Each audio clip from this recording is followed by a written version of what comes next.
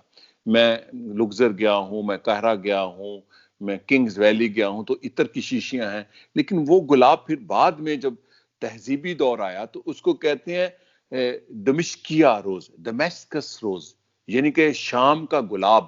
اس کا گلاب اصفہان میں بھی کاشت ہوتا ہے, ایران میں گلاب لوگوں کا فیورٹ خوشبو ہے, بادشاہ سے عام آدمی تک. اصفہان, یہ میری کتاب میں اس کا ذکر آ رہا ہے. پھر یہ گلاب سپارٹا میں گیا جو ترکی میں ہے, یہاں کا گلاب مشہور ہے. لیکن جو سب سے زیادہ مشہور ہوا اور آج بھی ہے وہ ہے بلغاریہ کا گلاب, پوری وادی ہے. اور میری آنے والی کتاب میں اس پھولوں کی وادی کا ذکر ہے, اور یہ گلاب میں 1983 میں اس کی چھوٹی سی سیمپل لے کے آیا, اپنے کم پیسے تھے میرے پاس, تو آج بھی یہ کوئی 1.5-2 لاکھ روپے کلو ہے یہ بلگیرین روز. تو یہ جتنا روز ہے ابا جی یہ جو روز ہے نا یہ مصر والا, اس کو دمشقی روز کہتے ہیں آج بھی دنیا میں, ادب میں بھی اور پرفیومری میں بھی. یہ چلا مصر سے تھا, لیکن اس کے جو سیڈ پھیلے اصفہان میں بھی گئے, ترکی کی جو اناتولیا، لوگوں کو آج کل چونکہ بڑا ترکی پڑھنے کا، اناتولیا میں آیا تو اسپارٹا کے ریجن میں، لیکن یہ زیادہ کاشت ہوا جو بلغاریہ کا ایک پورا ریجن ہے، بلغارین روز آج بھی دنیا میں ہے۔ تو اچھا بھائی، اب آپ روز کے ساتھ یا خوشبو کے ساتھ جو تعلق ہے آپ کا، جی آج کل بھی آپ خوشبوئیں بناتے ہیں، خوشبوؤں کا سائیکالوجی سے بھی تعلق ہے کہ افغانی خاص قسم کی خوشبو لگاتے ہیں اور امریکی، دونوں کا ایک ذوق ہے، ایرانیوں کا اور ذوق ہے، فرانسیوں کا اور ذوق ہے، ترکوں کا اور ذوق ہے، عربوں کا اور ذوق ہے۔ صحیح کہا نا میں نے؟ بالکل صحیح بات ہے۔ یہ آب و ہوا اور ان کے علاقے کے لحاظ سے وہ کرتے ہیں اور سوسائٹی کے لحاظ سے کرتے ہیں۔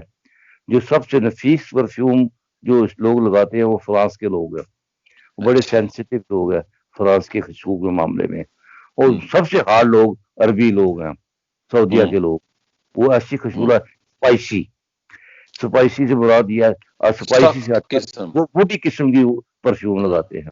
تو ان کی جو مخصوص خوشبو ہے، چونکہ اس کو انہوں نے مذہبی رنگ دے دیا عود، تو وہ ہے، لیکن وہ ہارڈ۔ اسی طرح جو کشمیری لوگ ہیں، کشمیر کے لوگ، تو ان کو خوشبو کی ضرورت ہے، ان کا وطن ہی خوشبودار ہے۔ باقی پنجاب کے لوگ جو ہیں یہ خوشبو لگاتے ہیں سویٹ قسم کی جاسمین موتیا۔ اور فرنٹیئر کے لوگ جو ہیں، جیسے مارکولنڈی ایک پرفیوم ہے، ایک پھول ہوتا ہے کوئٹہ میں ہوتا ہے خاص قسم کا، تو اس کو نام گل مہندی کے نام پہ اتنی بکتی ہے، اصل میں وہ ہوتی ہے جی مارکولنڈی پرفیوم ہوتی ہے، لیکن وہ تو بہت نفیس ہوتی ہے مارکولنڈی، وہ پٹھان لگاتے ہیں عموماً۔ ہاں جی، وہ ایک دن لگائے تو امریکی بھی اسی قسم کی خوشبو استعمال کرتے ہیں۔ امریکی کا چوائس بڑا مختلف ہے۔ عام پرفیوم تو امریکہ میں چونکہ وائن بہت زیادہ لوگ یوز کرتے ہیں، اور اس وائن کی جو خوشگوار سمیل اٹھتی ہے، اسی ذوق کو انہوں نے آگے بڑھا کے خوشبو لگاتے ہیں۔ وہ تو کنسپٹ یہ ہے پاکستان میں، انڈیا میں، کہ خوشبو لگائے تو 8-10 دن رہے، وہ دن میں 3 دفعہ خوشبو لگاتے ہیں۔ اصل میں تو ذوق کیا ہے، 3 دفعہ 3 خوشبوئیں لگانا ذوق ہے نا۔ کیا آپ کا کیا مشورہ ہے ایز اے پرفیومر؟ میں نہیں سمجھا ساری۔ اصل ذوق تو یہ ہے کہ دن میں 3 دفعہ 3 موسم ہوتے ہیں دن کے، صبح دوپہر شام، تو 3 خوشبوئیں لگانی چاہیے نا۔ موسم کے مطابق میں تو یہاں تک کہتا ہوں کہ موسم گرمی کے صبح سے شام تک لباس بھی 3 ہوتے ہیں۔ اچھا، ہاں، آپ کو میں نے دیکھا آپ خود بھی بڑے شوق سے خوشبو لگاتے ہیں، میں بھی، بلکہ میں تو فیمیل پرفیوم لگاتا ہوں، چونکہ یہ ہم نے ایسے ایک بنایا ہوا ہے، خوشبو کا اپنا ذوق ہے۔ کیا خیال ہے آپ کا؟ بالکل ٹھیک ہے، آپ یہ بات میرے والی کی ہے، بلکہ میں عید کے دنوں میں فیمیل خوشبو کے ساتھ لیمن لگایا کرتا تھا۔ اچھا اچھا اچھا اچھا اچھا۔ پاکستان میں ابا جی یہ اتنی قیمت بڑی گیدرنگ میں اگر لیمن ایک واحد خوشبو ہے جو باغ کسی میں ہوتی ہے، اور سویٹ جو فیمیل خوشبو آتی ہے بڑی نفیس، اور لیمن بڑی سٹرانگ ہوتی ہے، سٹرانگ اپنی طرف متوجہ کرتی ہے، تو لوگ دیکھنے پر مجبور ہوتے ہیں کہ یہ خوشبو کہاں سے آ رہی ہے۔ اچھا ابا جی، آپ مجھے کتنا نمبر دیتے ہیں as a perfume analyst compose کرنے کے، اور اس کو ایز اے پرفیومر مجھے کتنا پاس کرتے ہیں؟ کیونکہ میں بھی کرتا ہوں، لوگوں کو نہیں پتا آج تک۔ بات یہ ہے بیٹا، 100 میں سے کتنے نمبر دیتے ہیں؟ ایمانداری سے دینے ہیں بیٹا، کر کے نہیں۔ فخر محسوس کرتا ہوں، میں فخر محسوس کرتا ہوں اور فیل کرتا ہوں تم نے اتنا ہی کام کو سمجھا ہے مجھ سے، بلکہ زیادہ سمجھا تم نے کام کو۔ اچھا ابا جی، میں اب لوگوں کے لیے یہاں جی کیا کہا؟ تم نے اس کو بزنس نہیں بنایا۔ ہاں، بزنس میں نے کسی چیز کو بھی نہیں بنایا، آپ نے بھی نہیں بنایا، ہم نے سوسائٹی۔ اچھا، میں یہاں پر ایک بات کرنا چاہتا ہوں ابا جی، ایک منٹ ابا جی۔ پاکستان میں ابا جی یہ عمران خان کہتے ہیں جی چوچے پال لو اور انڈے پال لو اور کٹا پال لو اور بھینس پال لو۔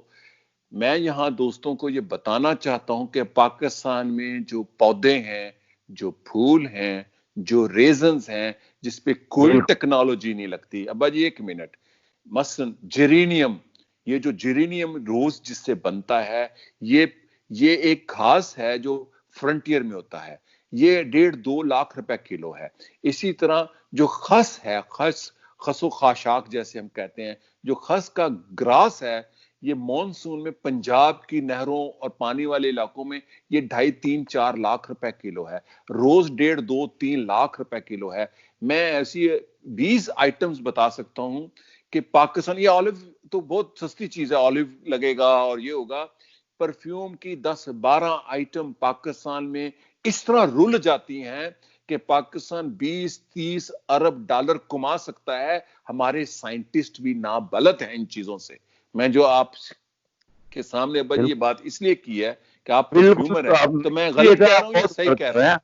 اس کو ایز اے بزنس بھی کریں تو یہ بہت بڑا سرمایہ ہے جو ہم جلا دیتے ہیں اس ملک میں. ہم گھاس ایک جاڑی ہوتی ہے، جی ایک جاڑی ہوتی ہے جس کا نام ہم نے پچولی رکھا ہوا ہے. جی جی تو پچولی رکھا ہوا ہے ہی پچولی ہے جی، پانڈی اس کو کہتے ہیں. وہ اتنی قیمتی جاڑی ہے کہ اس کا آئل آج بھی 3 لاکھ روپے کلو ہے. میں بلکہ 2 لاکھ روپے کلو ابھی اپنی ضرورت کے لیے خرید کے لائے ہو، لیکن وہ بھی پیور نہیں ہے. یہ پاکستان میں اویلیبل ہیں یہ ساری چیزیں؟ یہ سب چیزیں یہ سنگاپور میں ہوتی تھی، اب تو ہر جگہ پر ہے. اچھا ابا جی، ذرا وہ مشک بتا دیں. چونکہ مسک یا مشک کیا ہے؟ وہ ہرن ہے، بلی ہے، وہ سیوٹ کیٹ؟ لوگ جاننا چاہتے ہیں. یہ میں علم، چونکہ میں ہمیشہ کہتا ہوں میں اسلام کے اصول کو بڑا مانتا ہوں کہ دولت کا ارتکاز گناہ ہے، میں علم کے ارتکاز کو بھی گناہ. یہ مشک کیا ہوتی ہے، کہاں ہوتی ہے، کیا ہے، ذرا بتائیں. مشک کی 3-4 مشک اور امبر 2 ایسی چیزیں ہیں. امبر کے علاوہ پہلے مشک بتائیں. پہلے مشک آپ دیکھیے. مشک جو ہوتی ہے یہ ناف ہوتی ہے ہرن کی، جو سیوٹ کیٹ جس کو کہتے ہیں، وہ کیٹ اور بلی مکس ہوتا ہے. بلا ہوتا ہے جو برفانی اور پہاڑوں میں بلا ہوتا ہے، جو جس میں ہماری بکس میں بھی اس کا کافی ذکر آیا، اور ویسے بھی کہ کافی بڑا بلا ہوتا ہے، بڑا خون ریز ہوتا ہے. اس کو سیوٹ کیٹ کہتے ہیں. سیوٹ کیٹ، اس کا نام ہی سیوٹ کیٹ ہے. اس سے نکلتی ہے. وہ مشک سے 100% مشابہت رکھتا ہے.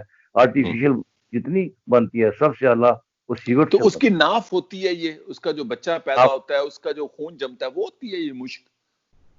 یہ ناف ہوتی ہے. اچھا، اس کو نافا کہتے ہیں. نافا، ہاں جی، تو وہی نا. اچھا، جو امبر ہوتا ہے جو بہت سویٹ ہے، امبر اوریجنل، وہ کیا ہے؟ وہ بھی بتائیں ذرا لوگوں کو. وہ مچھلی کے پیٹ میں، جس کو اردو میں ہم سدہ کہتے ہیں، جو چیز ختم نہیں کر سکتی.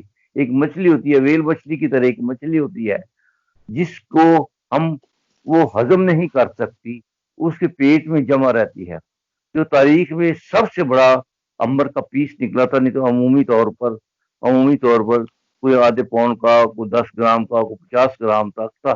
وہ 28 پاؤنڈ کا وہ پیس نکلا تھا، جس کی میرے پاس باقاعدہ اس کی تصاویر اور ہسٹری میں ہیں. وہ میری کتاب ہے کچر کی، اس میں وہ چیز ہے.